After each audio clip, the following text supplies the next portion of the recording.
Good morning dear student. आज के इस वीडियो में हम लोग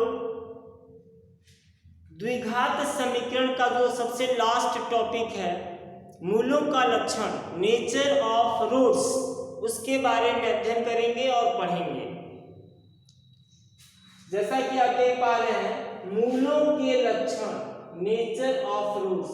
तो आज के इस वीडियो में हम लोग इसी का अध्ययन करेंगे और जो द्विघाती सूत्र है या श्रीधराचार्य का सूत्र है उस सूत्र का पूरा पोस्टमार्टम करेंगे, उसको पूरी तरह एनालाइज करेंगे।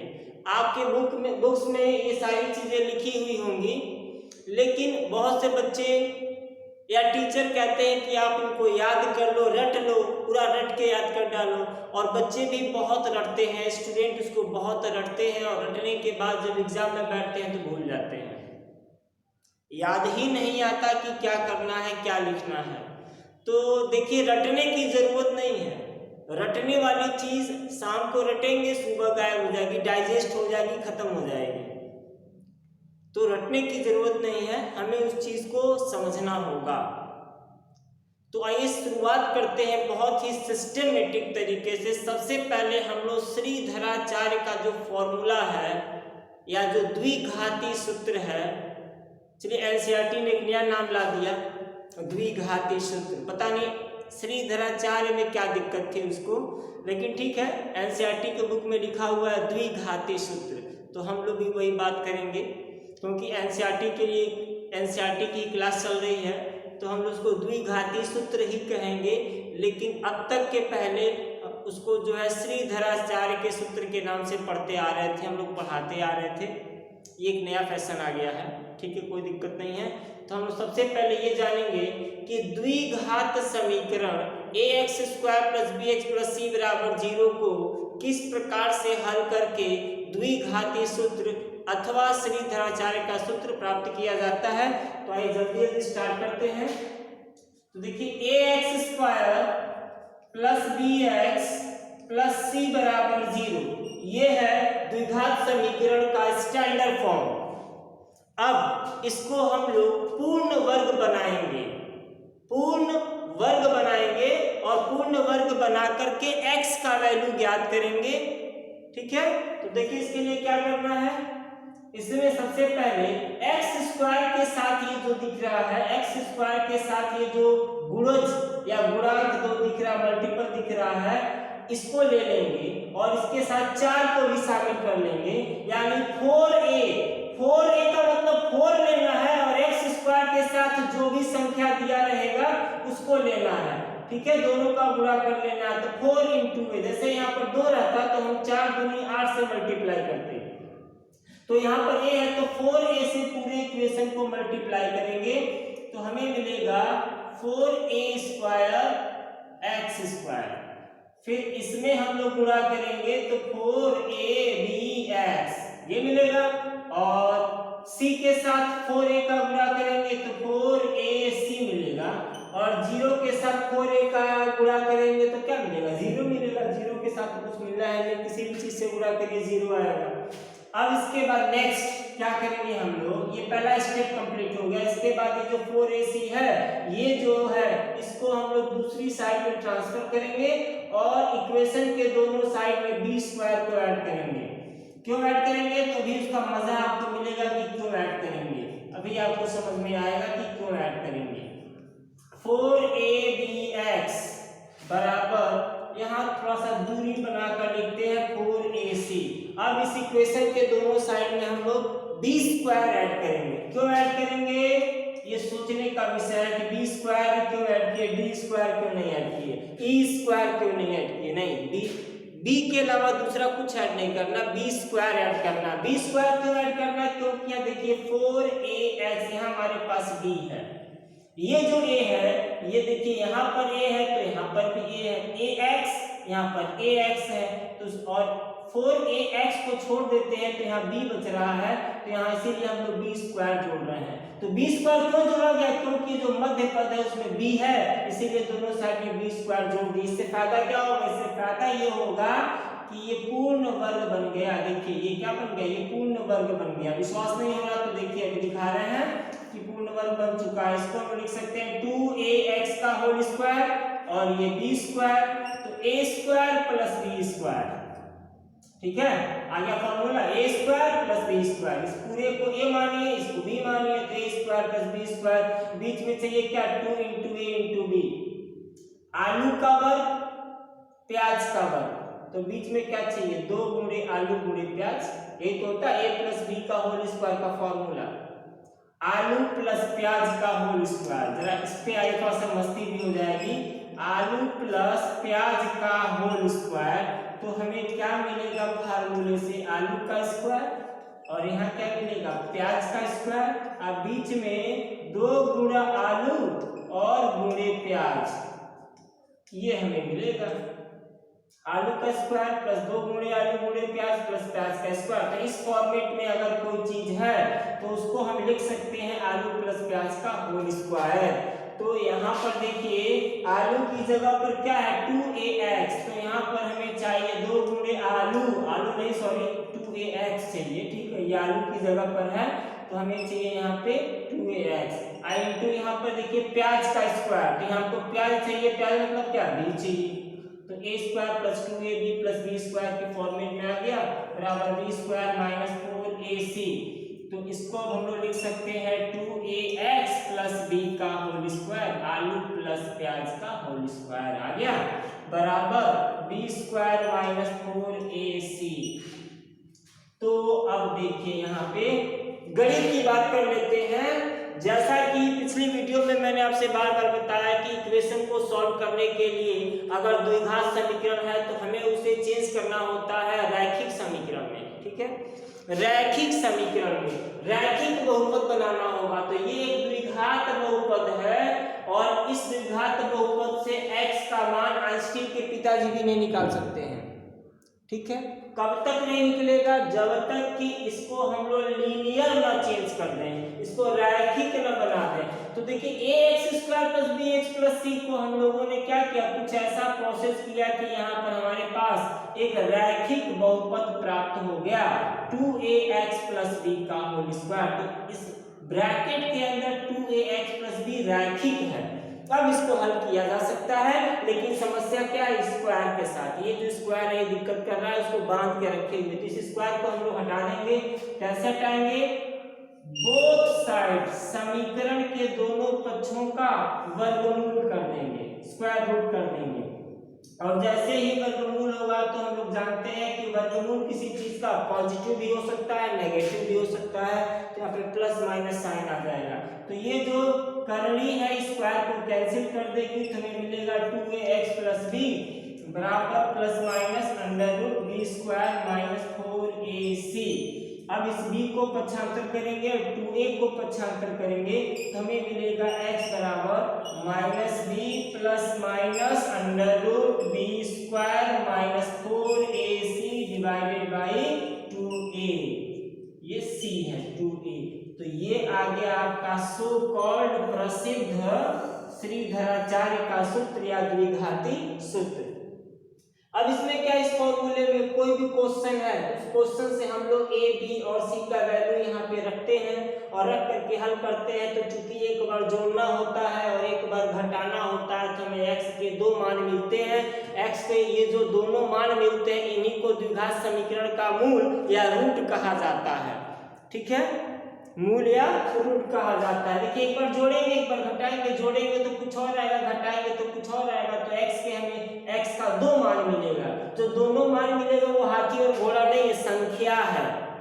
x का जो 2 मान मिलेगा यानी द्विघात समीकरण के जो दोनों मूल हैं वो मूल क्या है, संख्या ही तो है। तो x के 2 मान मिलते हैं यानी x के लिए हमें 2 संख्याएं मिलती हैं, उन्हीं संख्याओं को हम लोग मूल कहते हैं। तो अब ये जो दोनों संख्याएं होती हैं, x के जो दोनों मान होते हैं, उन्हीं मूलों का लक्षण हमें उन्हीं मूलों का लक्षण का अध्ययन करना है कि इन मूलों का लक्षण क्या होगा। तो मूल है क्या, मूल संख्याएं हैं। मूल क्या है, संख्याएं हैं। तो इन संख्याओं का लक्षण क्या है? दो संख्याएं आ रही हैं, x के दो मान आ रहे हैं, दो संख्याएं आ रही हैं, इन दो संख्याओं का या इन दोनों मूलों का लक्षण क्या है? तो भाई संख्या है तो संख्या नमकीन या मीठी तो होगी नहीं, संख्या का लक्षण संख्या जैसा होगा। तो क्या लक्षण होता है, आइए इसको समझते हैं। अब इसकी कोई जरूरत नहीं है, इसको हम लोग मिटा देते हैं और केवल फॉर्मूले को लिख के रखते हैं। तो फॉर्मूला हमारे पास क्या है, देखिए x बराबर minus B plus minus under root B square minus 4ac divided by 2a। ये आ गया हमारा फॉर्मूला, द्विघाती सूत्र या श्रीधराचार्य का फॉर्मूला। तो x के जो दो मान मिलते हैं या x के लिए जो दो संख्याएं मिलती हैं, अर्थात जो मूल होते हैं द्विघात समीकरण के, उसके क्या क्या लक्षण होते हैं, इसी पर हम लोग बात करने जा रहे हैं। क्योंकि मूल संख्याएं ही हैं तो संख्याओं के जो लक्षण होते हैं वही लक्षण तो मूलों के भी होंगे। तो आइए इस पर बात करते हैं कि मूलों के क्या क्या लक्षण होते हैं। ठीक है, लक्षण का मतलब, कैरेक्टर का मतलब संख्याओं के कैरेक्टर से है। तो अब ये यहाँ पर देखिए, यहाँ पर ये तीन तरह के कैरेक्टर लिखे गए हैं, वास्तविक या काल्पनिक, रियल और वर्चुअल। वास्तविक यानी रियल, काल्पनिक यानी वर्चुअल। इस पर हम लोग बात करेंगे। समान या असमान, इक्वल और अनइक्वल, इस पर हम लोग बात करेंगे। परिमेय या अपरिमेय, रैशनल या इररेशनल, इस पर हम लोग बात करेंगे। तो द्विघात समीकरण के जो दो मूल होते हैं, उन दोनों मूलों के ये तीन लक्षण हो सकते हैं। उनमें तीन लक्षण, तीन प्रकार के लक्षण हो सकते हैं। क्या है? पहला क्या है, वास्तविक या काल्पनिक, यानी जो मूल होंगे द्विघात समीकरण के, जो दोनों मूल होंगे, यदि एक मूल को हम लोग अल्फा से व्यक्त करें, दूसरे मूल को बीटा से व्यक्त करें, तो इस अल्फा और बीटा के जो लक्षण होंगे इसमें क्या होगा, या तो ये दोनों वास्तविक होंगे नहीं तो काल्पनिक होंगे, या तो ये दोनों समान होंगे नहीं तो असमान होंगे, या तो ये दोनों परिमेय होंगे या तो अपरिमेय होंगे। तो ये तीन प्रकार के लक्षण हैं। अच्छा ये देखिए, एक दूसरे का विरोधी लक्षण है। वास्तविक, अगर वास्तविक है तो काल्पनिक नहीं होगा, काल्पनिक है तो वास्तविक नहीं होगा, अगर समान है तो असमान नहीं होगा, या असमान है तो समान नहीं होगा, परिमेय होगा तो अपरिमेय नहीं होगा, और यदि अपरिमेय है तो परिमेय नहीं होगा। तो ये तीन लक्षण होते हैं। द्विघात समीकरण के जो दो मूल होते हैं, जो दो मूल होते हैं अल्फा बीटा, वो या तो वास्तविक या काल्पनिक होते हैं, या समान या असमान होते हैं, परिमेय या अपरिमेय होते हैं। तो अब इसको जरा हम लोग समझते हैं। सबसे पहले इसकी बात, ये जो लक्षण है वास्तविक या काल्पनिक, इसका मतलब क्या है?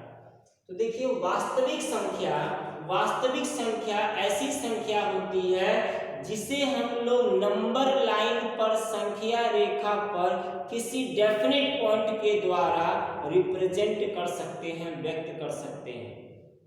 काल्पनिक संख्या को, किसी भी काल्पनिक संख्या को इमेजिनरी नंबर पर वास्तविक संख्या की नंबर लाइन पर प्रदर्शित नहीं किया जा सकता।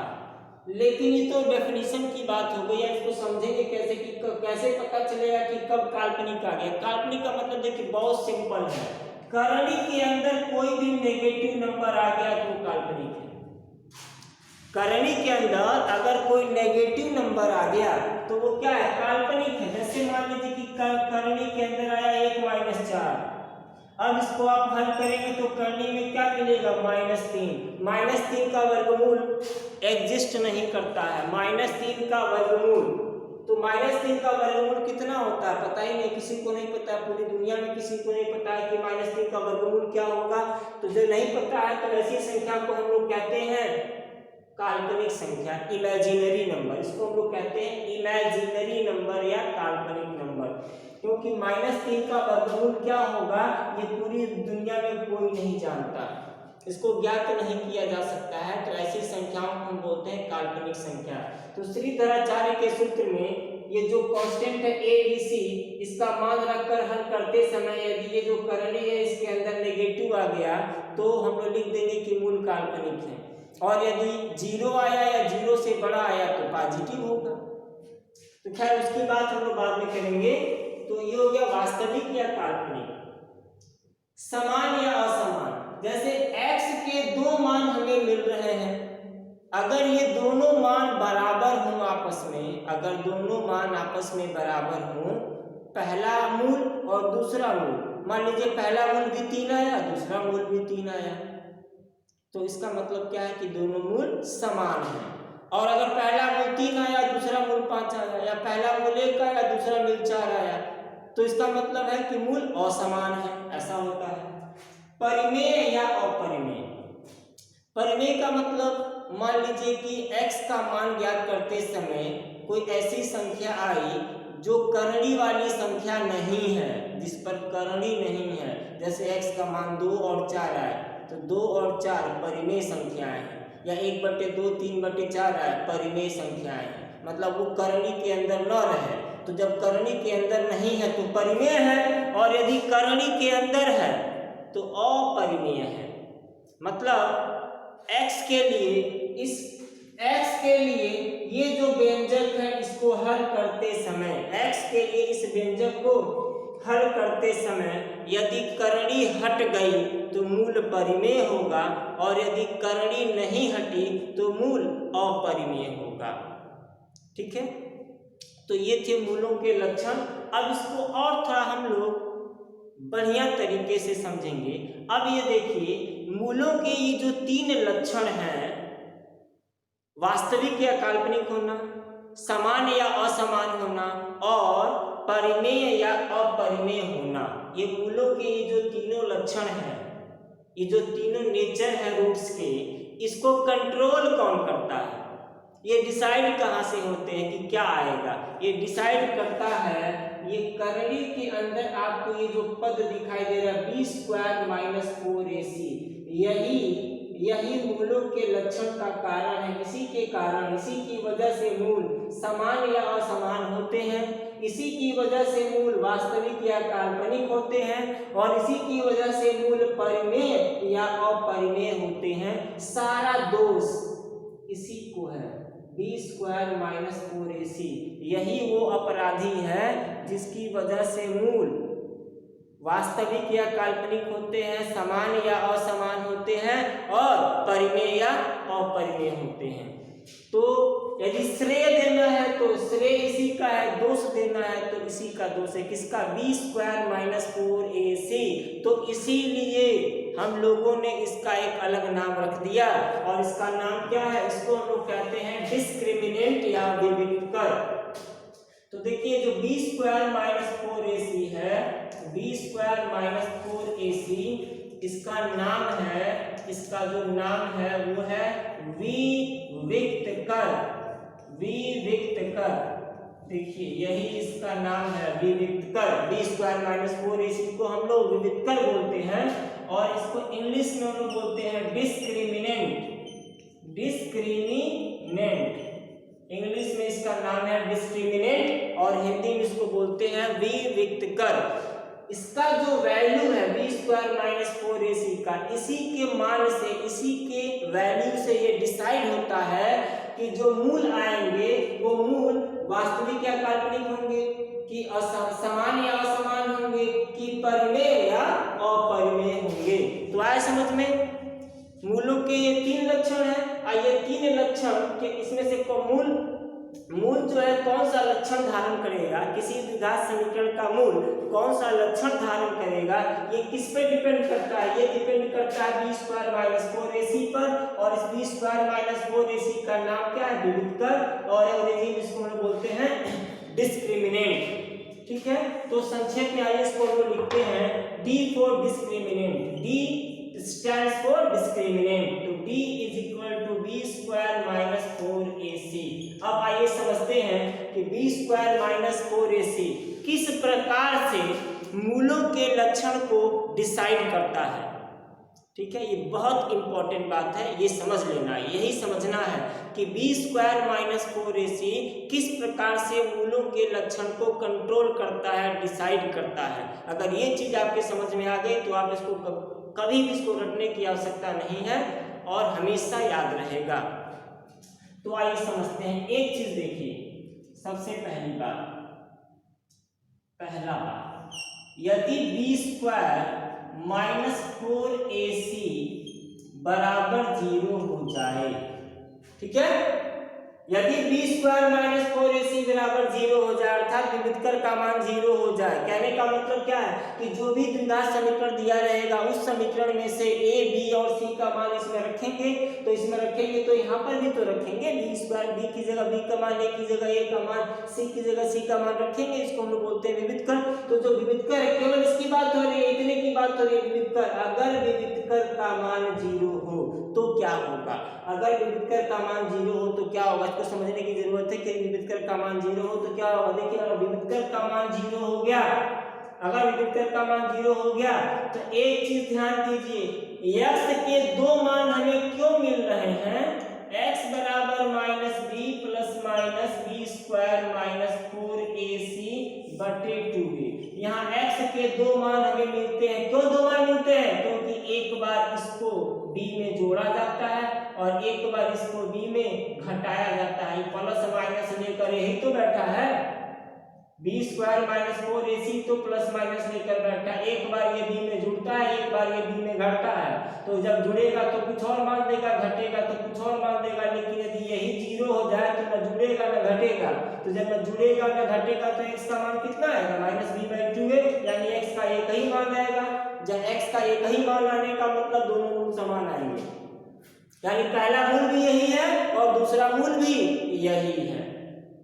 तो यही तो बात है, बहुत आसान है इसको समझना। जब बी स्क्वायर माइनस 4ac 0 हो जाएगा, ये 0 हो जाएगा, तो 0 को आप इसमें जोड़ें या 0 को इसमें घटाएं, कोई फर्क नहीं पड़ने वाला, x का केवल एक ही मान आएगा, क्या आएगा, माइनस बी बाई 2a। बस b का मान और a का मान डिसाइड करेगा कि x का मान क्या आएगा, बाकी ये खत्म हो गया। तो खत्म हो गया तो x का केवल एक मान मिलेगा, तो जब x का एक मान मिलेगा तो हम ये कहेंगे कि पहला मूल भी यही है और दूसरा मूल भी यही है, यानी दोनों मूल क्या हो जाएंगे, समान हो जाएंगे, ठीक है, समान हो जाएंगे। साथ ही साथ समान हो जाएंगे, साथ ही साथ क्या होगा, जब ये 0 हो गया तो करणी भी तो हट जाएगी, करणी भी हट जाएगी, जब करणी हट गई, जब करणी हट गई तो मूल क्या हो जाएंगे, परिमेय हो जाएंगे, परिमेय हो जाएंगे।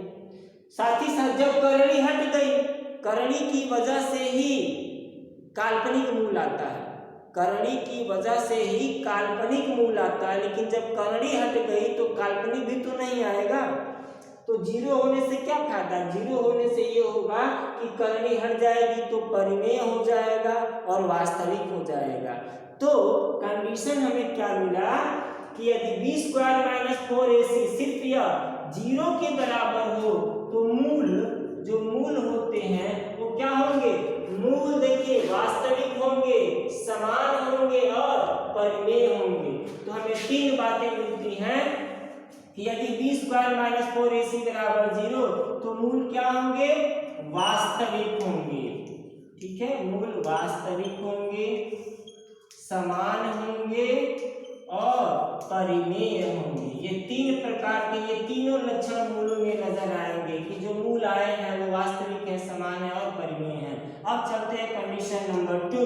कंडीशन नंबर 2 में चलते हैं कि B square minus 4ac is greater than 0, ठीक है, 0 से बड़ा हो।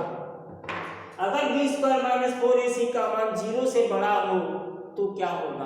अब 0 से बड़ा होने में भी दो बातें हो सकती हैं, ये हो सकता है कि 0 से बड़ा भी हो और साथ ही साथ पूर्ण वर्ग हो, दो बातें हैं, 0 से बड़ा भी हो और साथ ही साथ पूर्ण वर्ग हो। पूर्ण वर्ग का मतलब जैसे समीकरण में से a की जगह a का मान, b की जगह b का मान, c की जगह c का मान रखे हल किए और हल करने पे पूर्ण वर्ग संख्या आ गई, जैसे 1 आ जाए, 4 आ गया, 9 आ गया, 16 आ गया, 25 आ गया, ठीक है, पूर्ण वर्ग आ गया। तो पूर्ण वर्ग आने से क्या होगा, जैसे ही पूर्ण वर्ग आएगा ये करनी हट जाएगी, क्योंकि पूर्ण वर्ग संख्या का वर्गमूल हमें ज्ञात है। 25 है तो 5 हो जाएगा, 24 4 है तो 2 हो जाएगा, 16 है तो 4 हो जाएगा। तो ये करनी हट जाएगी। करनी हटते ही, करनी के हटने का मतलब है कि मूल परिमेय हो गया और वास्तविक हो गया। ठीक है, मूल क्या हो जाएगा, परिमेय हो जाएगा और वास्तविक हो जाएगा, क्योंकि करनी हट गई।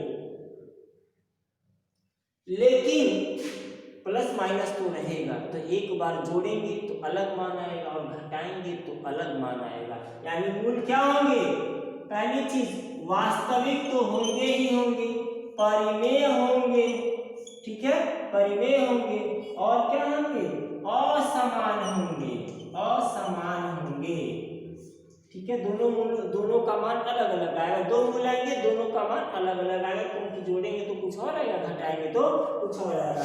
इसके बाद चलते हैं, इसी में एक और कंडीशन, यदि मान लीजिए पूर्ण वर्ग हो तो ऐसा होगा, लेकिन ये भी हो सकता है कि पूर्ण वर्ग न हो, पूर्ण वर्ग न हो, तब क्या होगा, पूर्ण वर्ग न हो तो 0 से बड़ा है, विविक्तर का मान 0 से बड़ा है लेकिन पूर्ण वर्ग नहीं है, तो 0 से बड़ा तो है लेकिन पूर्ण वर्ग नहीं है। जब पूर्ण वर्ग नहीं है तो करनी नहीं हटेगी, करनी नहीं हटेगी, लेकिन 0 से बड़ा है, तो 0 से बड़ा है, अपूर्ण वर्ग नहीं है, तो 0 से बड़ा होने के कारण करनी के अंदर जो भी संख्या आएगी धनात्मक आएगी, लेकिन पूर्ण वर्ग नहीं है तो उसका वर्गमूल निकल नहीं पाएगा, तो यानी जो भी आएगा मूल वो करनी में ही रहेगा। तो अगर करनी में ही रहेगा तो मतलब क्या हो जाएगा, अपरिमेय। ठीक है, तो यदि b² - 4ac का मान 0 से बड़ा हो और पूर्ण वर्ग न हो तो मूल क्या होंगे, अपरिमेय होंगे। पहली चीज क्या होगा कि अपरिमेय होंगे। लेकिन चूंकि 0 से बड़ा है, तो 0 से बड़ा है तो करनी के अंदर नेगेटिव नंबर नहीं प्राप्त होगा, पॉजिटिव नंबर प्राप्त होगा, तो और क्या होंगे, वास्तविक होंगे, मूल वास्तविक होंगे। और प्लस माइनस रहेगा तो एक बार जोड़ना होगा, एक बार घटाना होगा, तो दो मान आएगा, दोनों अलग अलग आएगा, तो और क्या हो जाएंगे, असमान होंगे, मूल असमान होंगे। इसके बाद आते हैं अब थर्ड एंड लास्ट सिचुएशन पे। इसमें क्या है, देखिए 0 हो गया, 0 से बड़ा हो गया, तो अब 0 से छोटा होगा।